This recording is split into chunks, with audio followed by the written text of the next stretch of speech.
Video کو like کر کے آگے شیئر ضرور کر دینا۔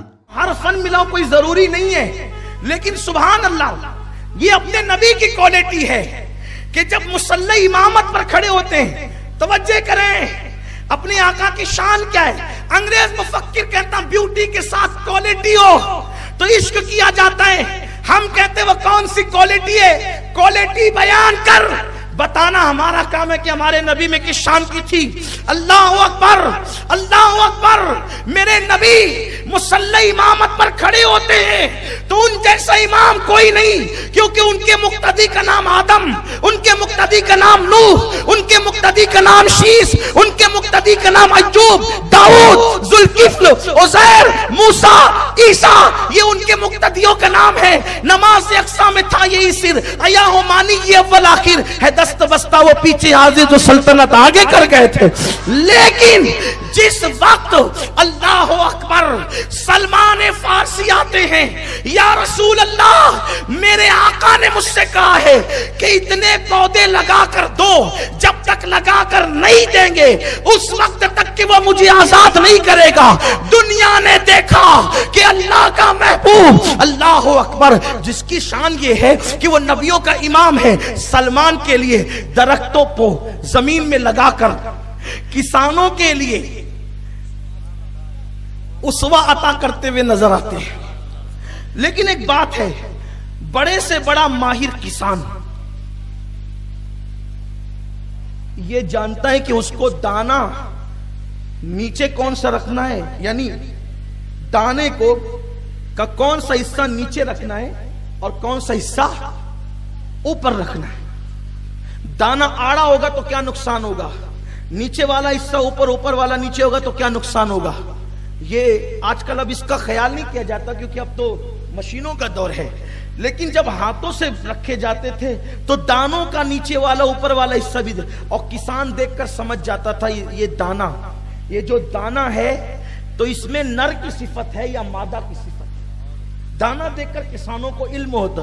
آپ کہیں گے کہ اس میں بھی نر مادہ ہوتے ہیں، ہمیں سائنس میں پڑھایا گیا ہے، میں نے بھی کچھ تھوڑا بہت پڑھا ہے، تو سائنس میں بتایا گیا ہے کہ جو پودے ہوتے ہیں ان میں بھی عمل تولید ہوتا ہے، ان میں بھی نر اور مادہ کا تصور ہوتا ہے، اور قرآن بھی اس کی تائید کرتا ہے کہ اللہ نے کسی بھی چیز کو بے جوڑ پیدا نہیں فرمایا، ہر چیز کا اللہ نے جوڑا پیدا کیا ہے، ہر چیز کا جوڑا۔ اب سنیے، کتنا بھی ماہر کسان جب دانا ڈالے گا زمین میں تو اس کو ٹائم لگے گا۔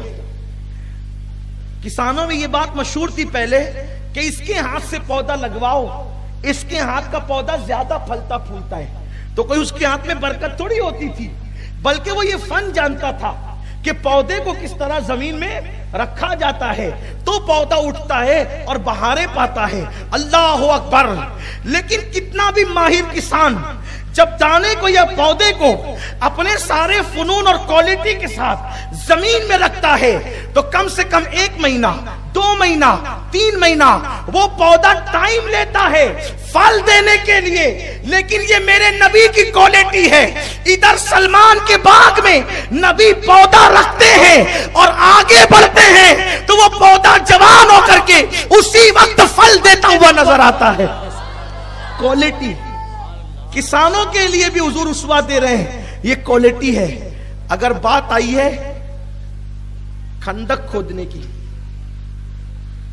بہت سارے بڑے بڑے وکیل ہوں گے، ڈاکٹر ہوں گے جن کو پھاوڑا اٹھا کر، جو پھاوڑے کے 2 طریقے ہوتے ہیں نا، ایک پھاوڑے کا جو سرا ہوتا ہے وہ چوڑا ہوتا ہے اور ایک پھاوڑے کا حصہ نوکیلا ہوتا ہے۔ جو مستری ہے وہ لوگ جانتے ہیں کہ دونوں سے الگ الگ کام لیا جاتا ہے، ٹھیک ہے، ٹھیک ہے، لیکن اب سب کو نہیں پتا۔ جب سنگ بنیاد کا موقع ہوتا ہے تو میں دیکھتا ہوں کہ کس طرف سے کام ہو رہا ہے، اس لیے کہ ابتدائی شروعات زمین کی کس حصے سے کی جاتی ہے یہ مستری لوگ جانتے ہیں، انہیں پتا ہے۔ تو لیکن کوئی ضروری ہے کہ بہت بڑا علم والا ہو تو اس کو کھودنے کا طریقہ بھی آتا ہو۔ جب خندق کھودنے کا حضور نے حکم دیا، سب کو 1 حصہ دیا، خود ڈبل لیا، ایک بات۔ دوسری بات، جب ایک چٹان آ گئی، ایک چٹان بڑا سا پتھر آ گیا تو بڑے بڑے بہادر پھاوڑے سے یا ہتھیار اوزار سے اس چٹان کو توڑ نہیں سکے. عام طور پہ ہوتا یہ ہے کہ ساری محنت کا کام ہم چاہنے والوں سے لیتے ہیں، لیکن اتنی محنت کا کام آیا ویڈیو اگر کہ اچھا صحابہ لگا سے وہ چٹان نہیں ٹوٹ رہی تھی. ضرور کر تو دینا. صحابہ حضور کے پاس آئے، یا رسول اللہ وہ چٹان سب نے توڑنے کی کوشش کی، وہ چٹان ٹوٹتی نہیں. حضور کیا کہتے؟ میں تو تسبیح پڑھوانے آیا ہوں، جاؤ کوشش کرو توڑو کیسے بھی. لیکن نہیں. اور صحابہ کا بھی عقیدہ ہے یہ صرف نماز پڑھوانے کے لیے نہیں آئے، یہ صرف قرآن کی تلاوت سکھانے نہیں آئے، بلکہ جہاں ہماری مشکل ہوگی یہ مشکل کشائی کرنا جانتے ہیں. صحابہ نے کہا حضور چٹان ٹوٹتی نہیں. حضور نے فرمایا چلو. حضور آئے اور آنے کے بعد حضور نے اوزار اٹھایا اور اٹھانے کے بعد مارا. اللہ اکبر. یعنی صحابہ کا عقیدہ تھا ان جیسا علم والا کوئی نہیں، ان جیسا عقل والا کوئی نہیں، ان جیسا تدبر والا کوئی نہیں، ان جیسا فہم والا کوئی نہیں، ان جیسی فراست والا کوئی نہیں، ان جیسی طاقت و قوت والا کوئی نہیں، ان جیسا عزت و وقار والا کوئی نہیں، ان جیسا متکلم نہیں، ان جیسا متبسم نہیں، ان جیسا حسین نہیں، جمیل نہیں، ان جیسا کوئی نہیں. وہ کمال حسن حضور ہے کہ گمان نقص جا نہیں، یہی پھول خار سے دور ہے، یہی شمع کے دعا نہیں. حضور نے اٹھایا اور ایک مارا تو چٹان دو ٹکڑے ہو گئی اور اس سے ایک روشنی نکلی، چنگاری نکلی. حضور نے فرمایا روم فتح ہو گیا. اس کے بعد فرمایا دوسرا مارا تو کہا کہ ایران فتح ہو گیا. حضور پتھر پہ مار رہے ہیں اور مار کر بتا رہے روم فتح ہو گیا، ایران فتح ہو گیا. یعنی حضور علیہ الصلوۃ والتسلیم بتا رہے ہیں کہ روم پر جب فوج جائے گی، ایران پر جب فوج جائے گی، اگر فتح کرنا تو اپنے بازو کی طاقت مت سمجھنا. میں ابھی سے حکومت کے ٹکڑے کر کے تمہارے حوالے کر رہا ہوں، حوالے تمہارے کر رہا ہوں. تم جاؤ گے اور تمہیں وہ حکومت نصیب ہو جائے گا. کوالٹی بیوٹی کے بعد اگر کوالٹی سے محبت ہوتی ہے کوئی پتھر حضور توڑ کر حکومتوں کو پاس کر لے. یہ حضور میں کوالٹی ہے. اگر یہ کوالٹی پڑھتا رہوں تو ٹائم چلا جائے گا اور ختم ہو جائے گا ٹائم. لیکن ایک تیسری چیز کی طرف بھی آنا ہے.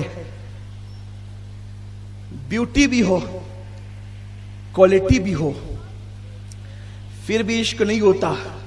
اس لیے کہ خوبصورت بڑا ہے، صلاحیتیں بھی ہے، لیکن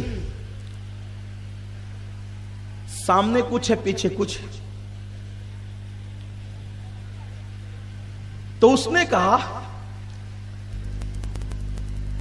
بیوٹی اور کوالٹی کے ساتھ جب انسان کے اندر ریئلٹی ہوتی ہے تو اس سے عشق ہوتا ہے. ریئلٹی مطلب حقیقت.